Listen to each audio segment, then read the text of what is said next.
Assalamualaikum warahmatullahi wabarakatuh. Halo teman-teman, kembali lagi bersama saya di channel SMK TKJ. Dimana di materi kali ini kita akan membahas tentang bagaimana caranya mengaktifkan fungsi DNS Forwarder pada perangkat mikrotik. Mau tahu caranya gimana? Jangan kemana-mana ya, tetap di sini aja.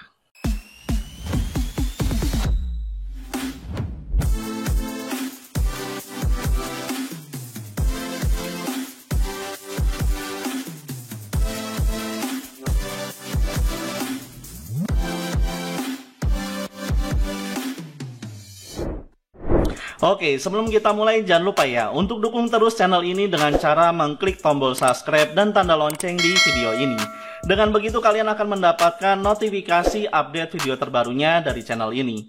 Dimana di dalam channel ini terdapat materi-materi yang dapat kalian terapkan di industri ataupun sebagai media pembelajaran yang mungkin kalian belum tahu atau mungkin kalian sudah pelajari tapi nggak tahu fungsinya buat apa gitu ya. Dan semua materi ini tentunya kalian dapatkan secara gratis gitu ya. Tapi jangan lupa ya untuk klik tombol subscribe dan tanda loncengnya. Oke? DNS merupakan sebuah singkatan dari Domain Name System yang merupakan sebuah protokol TCP/IP yang memiliki fungsi untuk menerjemahkan sebuah nama domain menjadi sebuah IP address ataupun sebaliknya. Nah, seperti yang kita ketahui bahwa perangkat mikrotik tidak hanya dapat digunakan sebagai perangkat router aja, akan tetapi juga dapat digunakan sebagai server. Salah satunya yaitu adalah sebagai DNS forwarder dan juga sebagai tempat penyimpanan cache domain yang pernah diakses. DNS forwarder itu fungsinya buat apa ya? Nah, untuk lebih jelasnya di sini kita akan mencoba untuk mengaktifkan fungsi DNS forwarder pada perangkat mikrotik ya. Oke, let's go kita config. Oke, untuk pembahasan materi kali ini saya akan menggunakan aplikasi emulator Genestri ya. Akan tetapi saya lebih menyarankan agar kalian menggunakan perangkat real langsung. Karena akan sangat berbeda banget ya antara menggunakan aplikasi emulator dengan perangkat real langsung. Tetapi kalau misalnya kalian nggak punya perangkat realnya, pakai aplikasi emulator yang kalian miliki juga nggak masalah kok. Oke, nah untuk pembahasan materi kali ini kita akan menggunakan topologinya seperti ini ya. Oke, seperti biasa di dalam topologi ini saya sudah melakukan beberapa konfigurasi pada perangkat Air Gateway ya.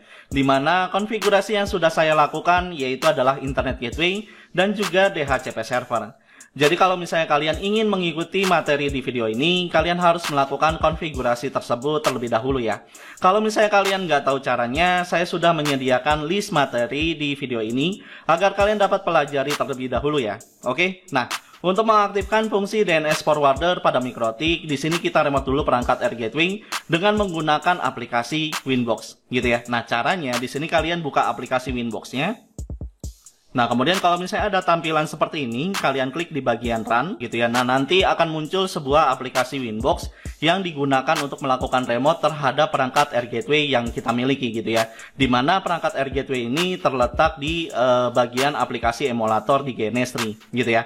Nah, di sini kalian harus pastikan bahwa perangkat kalian itu muncul di bagian neckboard yang ada di aplikasi Winbox, gitu ya. Dimana kalian bisa mengkliknya di bagian tombol refresh seperti ini. Gitu ya, sampai muncul nanti yaitu adalah perangkat Air Gateway yang kalian miliki yang ada di aplikasi emulator Genestri gitu ya. Dan di sini kalian harus pastikan bahwa yang kalian remote tipenya yaitu adalah CHR gitu ya. Jangan sampai kalian meremote perangkat kalian yang ada di dalam jaringan gitu ya. Karena apa? Karena perangkat yang di bagian di dalam emulator ini yaitu adalah perangkat CHR atau perangkat emulator gitu ya. Nah, di sini kalian harus pastikan juga bahwa untuk melakukan remote terhadap perangkat Air Gateway ini menggunakan IP address ataupun menggunakan MAC address gitu ya. Terserah kalian mau menggunakan yang mana gitu ya. Tapi kalau misalnya kalian menggunakan perangkat real langsung untuk menerapkan konfigurasi ini di dalam jaringan langsung, maka kalian harus pastikan bahwa kalian sudah melakukan sistem pengamanan terhadap perangkat Air Gateway kalian gitu ya. Nah, di sini saya akan selalu mengingatkan kembali gitu ya untuk kalian agar mengamankan perangkat Air Gateway tersebut. Karena apa? Karena supaya perangkat kalian atau perangkat mikrotik kalian tidak di hacking atau tidak dikendalikan oleh orang yang tidak bertanggung jawab gitu ya. Nah, untuk dapat mengamankan terhadap perangkat Air Gateway kalian di dalam jaringan real kalian, kalian bisa mengikuti materi yang ada di sebelah sini ya. Oke, nah karena di sini kita melakukan pembelajaran untuk melakukan konfigurasi DNS forwarder, maka di dalam topologi ini kita tidak melakukan yang namanya sistem pengamanan gitu ya, karena perangkat ini ya perangkat di dalam aplikasi virtual gitu ya. Tapi kalau misalnya kalian menggunakannya atau menerapkannya di jaringan real langsung, maka kalian harus melakukan sistem pengamanan terhadap perangkat Air Gateway kalian gitu ya. Nah, karena di sini saya belum melakukan sistem pengamanan, maka untuk melakukan remote di sini saya bisa melakukan dengan menggunakan IP address ataupun menggunakan MAC address gitu ya. Nah, ini terserah kalian mau menggunakan yang mana gitu ya. Nah, di sini saya akan mencoba untuk melakukan remote dengan menggunakan MAC address gitu ya. Dan untuk user login dan passwordnya di sini kita gunakan yaitu adalah default. Karena apa? Karena saya belum melakukan konfigurasi pengamanan terhadap perangkat Air Gateway tersebut gitu ya. Tapi kalau misalnya kalian sudah menerapkan sistem pengamanan terhadap perangkat Air Gateway tersebut, maka dipastikan bahwa kalian tidak akan bisa melakukan remote dengan menggunakan MAC address. Tapi kalian bisa melakukan remote dengan menggunakan IP address dengan port tertentu gitu ya. Dan untuk user login dan passwordnya itu pasti kalian sudah rubah gitu ya menjadi user serta password yang kalian inginkan gitu ya. Dan di sini pastikan ya bahwa kalian tidak menggunakan user defaultnya untuk jaringan real device-nya gitu ya. Nah, di sini karena untuk pembelajaran ya berarti untuk loginnya adalah admin dan passwordnya adalah kosong gitu ya. Kalau misalnya kalian sudah melakukan sistem pengamanan, ya user sama passwordnya ya yang kalian sudah setting sebelumnya, gitu ya. Nah, kalau misalnya udah kalian klik di bagian connect, gitu ya, nanti akan muncul sebuah tampilan dari aplikasi Winbox untuk melakukan konfigurasi terhadap perangkat Air Gateway kalian, gitu ya. Nah, untuk mengetahui perangkat yang kalian remote ini adalah perangkat Air Gateway, kalian bisa melihatnya di bagian pojok kiri atas ya, seperti ini, gitu ya. Nah, untuk mengaktifkan fungsi DNS forwarder dan juga cache DNS pada perangkat mikrotik itu sebenarnya gampang banget ya. Kalian cukup mengklik di bagian IP, kemudian pilih DNS, kemudian kalian checklist di bagian allow remote request gitu ya, seperti ini gitu ya. Nah, yang perlu diperhatikan ketika kita mengaktifkan fungsi DNS forwarding pada mikrotik, yaitu adalah setiap IP address yang ada pada interface mikrotik akan bertindak sebagai IP DNS forwarding yang dapat digunakan oleh komputer klien. Oke, nah di sini untuk mengaktifkannya kita cukup klik di bagian apply, kemudian oke, gitu ya. Karena di sini kita sudah melakukan konfigurasi DHCP server pada perangkat Air Gateway yang berfungsi untuk memberikan IP address yang di request pada komputer klien, maka kita harus melakukan perubahan terhadap DNS server yang sebelumnya kita setting gitu ya menjadi IP address yang ada pada interface yang terhubung ke dalam jaringan klien gitu ya. Dimana kalau misalnya kita lihat di bagian desain topologinya, yang terhubung ke dalam komputer klien interface-nya adalah Ether 2 gitu ya. Dimana kalau misalnya kita lihat IP address yang ada di interface Ether 2, di sini kita bisa melihatnya dengan cara kalian klik di bagian IP kemudian address. Nah, kalau misalnya kita lihat di sini bahwa IP address yang digunakan di interface Ether 2 yaitu adalah 192.168.1.1 gitu ya. Berarti di sini kita harus melakukan konfigurasi DNS server yang ada di dalam DHCP server, yaitu dengan cara di sini kalian close aja ya. Kemudian kalian klik di bagian IP, kemudian DHCP server, kemudian kalian klik di bagian network, kemudian double klik di bagian konfigurasi network yang sebelumnya kita lakukan di DHCP server gitu ya. Yaitu dengan cara kalian double klik aja. Kemudian di bagian DNS-nya, nah ini kalian masukkan IP address yang ada di interface Ether 2 gitu ya. Dimana IP address yang ada di interface Ether 2 yaitu adalah 192.168.1.1 gitu ya. Nah, kalau misalnya udah kalian klik di bagian apply, kemudian kalian klik di bagian OK gitu ya.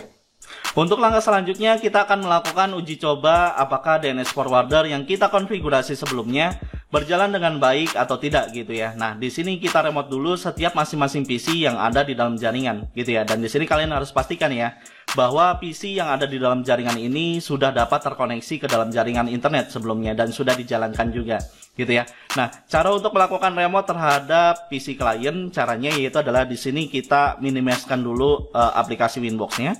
Kemudian kalian klik kanan di bagian PC 1, kemudian kalian pilih di bagian konsol gitu ya untuk melakukan remote terhadap PC 1 gitu ya.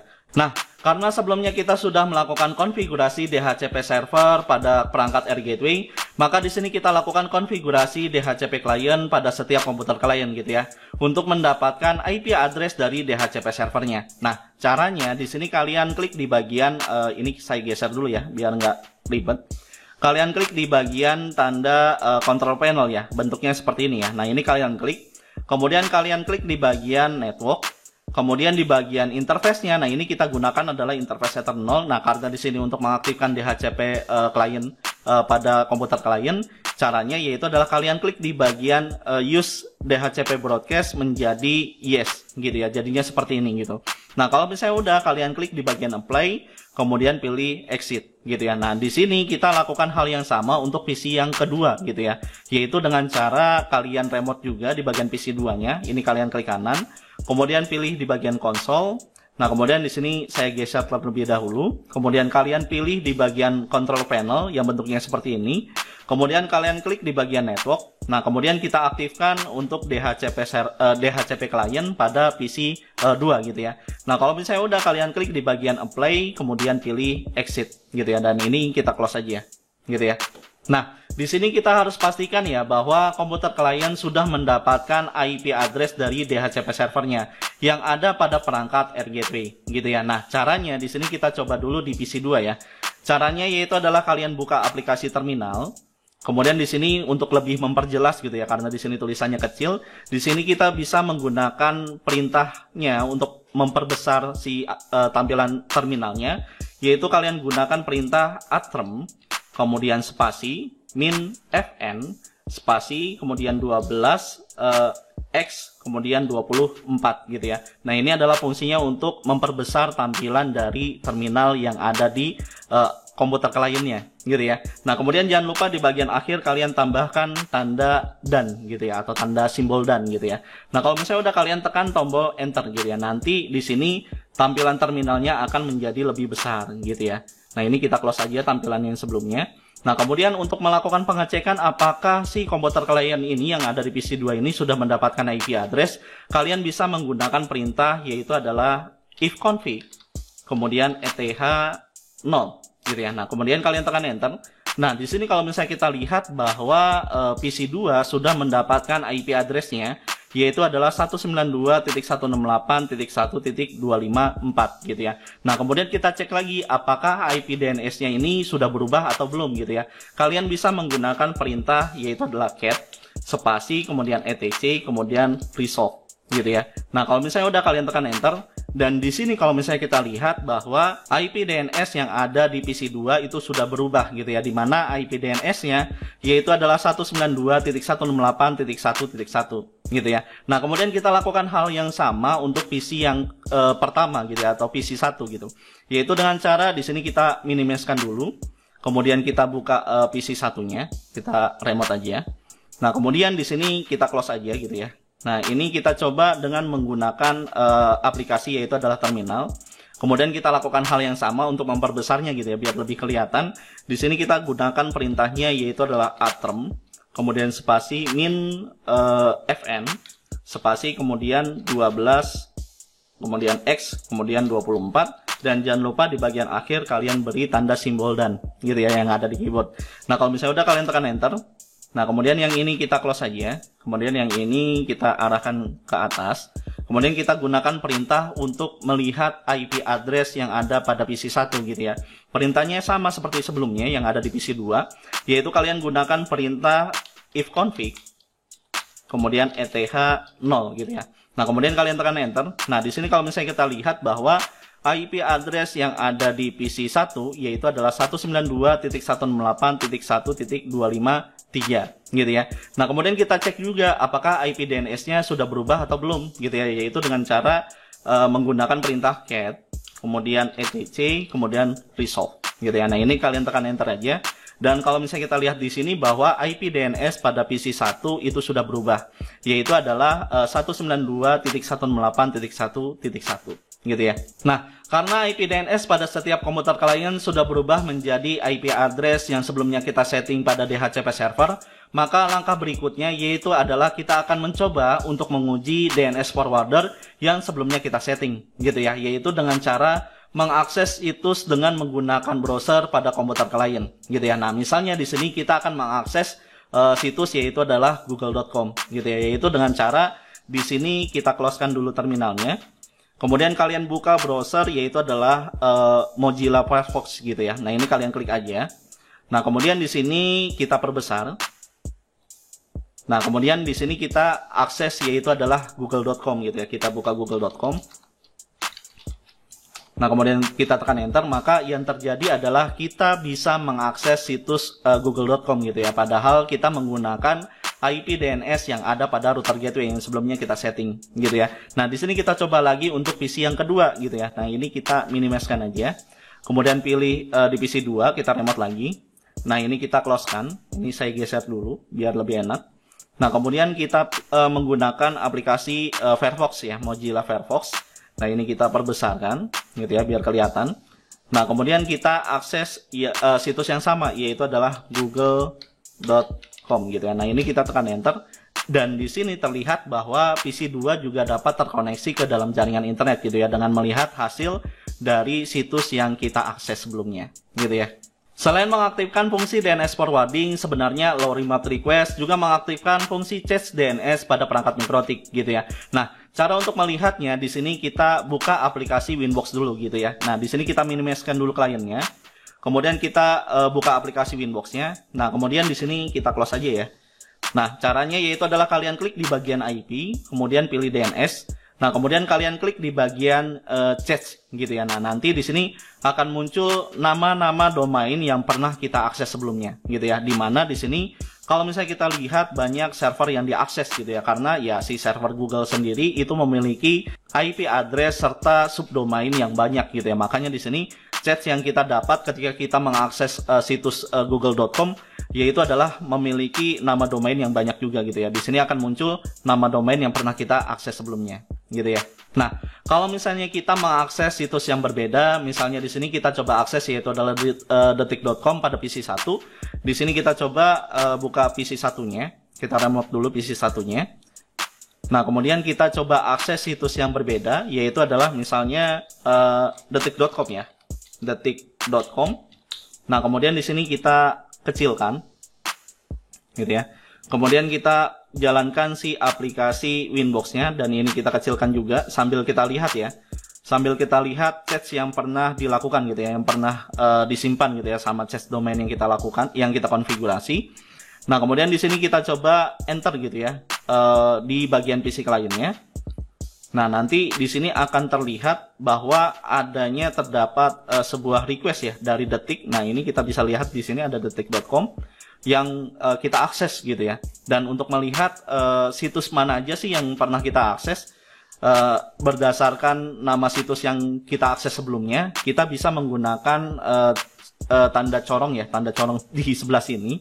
Nah, kemudian kalian ketikkan nama domain yang pernah diakses sebelumnya. Misalnya di sini nama domain yang sedang kita akses yaitu adalah detik kemudian .com, gitu ya. Nah, ini kita tekan enter aja, maka di sini dia akan melakukan sortir terhadap nama domain yang sebelumnya kita akses, gitu ya, dengan nama yaitu adalah detik.com. Dan kalau misalnya kita lihat di sini detik.com juga memiliki subdomain yang banyak juga, gitu ya, dan juga IP address yang digunakan juga cukup banyak, gitu ya. Dan di sini kita bisa lihat IP public yang digunakan sama si detik.com, sama si servernya, gitu ya. Nah, ketika kita mengakses situs yaitu adalah detik.com, maka yang terjadi adalah ketika domain tersebut ditemukan sama DNS forwarder, maka DNS forwarder yang ada pada Mikrotik itu akan menyimpan hasil pencarian tersebut dalam bentuk query DNS, gitu ya. Dan kita bisa melihat bentuk query-nya bentuknya seperti ini, gitu ya. Sehingga kalau misalnya klien mengakses situs yang sama, misalnya di sini kita buka di PC 2, yaitu dengan cara kita kembali ke aplikasi Genestry-nya, ke bagian topologinya. Kemudian kita remote di bagian PC 2-nya, kita buka menggunakan aplikasi konsol, kita remote. Nah, kemudian di sini kita kecilkan juga sama seperti sebelumnya. Kita kecilkan.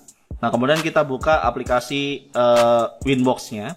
Kemudian kita akses situs yang sama, gitu ya, yaitu adalah detik.com yang sebelumnya pernah diakses sama PC 1, gitu ya. Nah, di sini kita coba akses yaitu adalah detik.com. Nah, kemudian kita tekan enter. maka yang terjadi adalah DNS forwarder tidak akan memforward paket data tentang pencarian nama domain ke DNS server pusatnya. Tetapi DNS forwarder akan mengambil query dengan nama domain yang dicari pada cache yang ada di dalam router Mikrotik. Nah, untuk menghapus cache yang pernah diakses sebelumnya, kita bisa menggunakan flush cache gitu ya. Yaitu dengan cara kalian klik aja di bagian tombol yaitu adalah flush cache yang ada di dalam DNS cache-nya gitu ya. Nah, ini kalian klik aja, maka yang terjadi adalah hasil cache yang sebelumnya kita cari atau hasil cache yang sebelumnya kita simpan itu akan hilang gitu ya. Walaupun di sini kita hilangkan fungsi filter yang sebelumnya kita lakukan, yaitu dengan cara kalian klik di bagian tanda corongnya. Nah, di sini kita lihat bahwa hasil cache yang sebelumnya kita simpan yang pernah diakses sama komputer klien itu akan hilang gitu ya. Dan di sini berarti ketika kita mengakses sebuah situs yang lainnya yang sama gitu ya, yang seperti sebelumnya, maka dia akan melakukan request lagi ke dalam DNS server pusatnya gitu ya, yang ada di ISP. Nah, kemudian baru disimpan sama DNS cache yang ada di router Mikrotik kita. Sehingga nanti kalau misalnya ada komputer klien yang ingin mengakses situs yang sama, maka dia akan mengambil hasil cache yang sebelumnya kita simpan gitu ya di dalam router Mikrotik. Oke, dari hasil percobaan tersebut dapat disimpulkan bahwa selain mengaktifkan fungsi DNS forwarding pada perangkat Mikrotik, Allow Remote Request juga mengaktifkan fungsi cache pada DNS gitu ya, yang fungsinya untuk menyimpan nama domain yang pernah diakses oleh komputer klien, sehingga ketika ada komputer klien yang mengakses domain yang sama, maka DNS forwarder tidak akan memforward paket request tersebut ke DNS server yang ada di ISP gitu ya. Akan tetapi akan mengambil query DNS yang telah disimpan sebelumnya di DNS cache gitu ya, sehingga proses request domain tersebut menjadi lebih cepat gitu ya. Oke, sampai di sini dulu video pembelajaran kita kali ini. Kalau misalnya ada penyampaian saya yang salah, atau ada yang mau nambahin, atau bahkan mau bahas sesuatu tentang materi yang lain, silakan kalian komen di video ini gitu ya. Seperti biasa kita coba buat diskusi bareng. Oke, dan jangan lupa ya untuk klik tombol like, comment, share, dan subscribe video ini jika video ini bermanfaat buat kalian. Terus semangat belajar dan sampai bertemu lagi di video tutorial berikutnya. Wabillahi taufiq wal hidayah. Wassalamualaikum warahmatullahi wabarakatuh.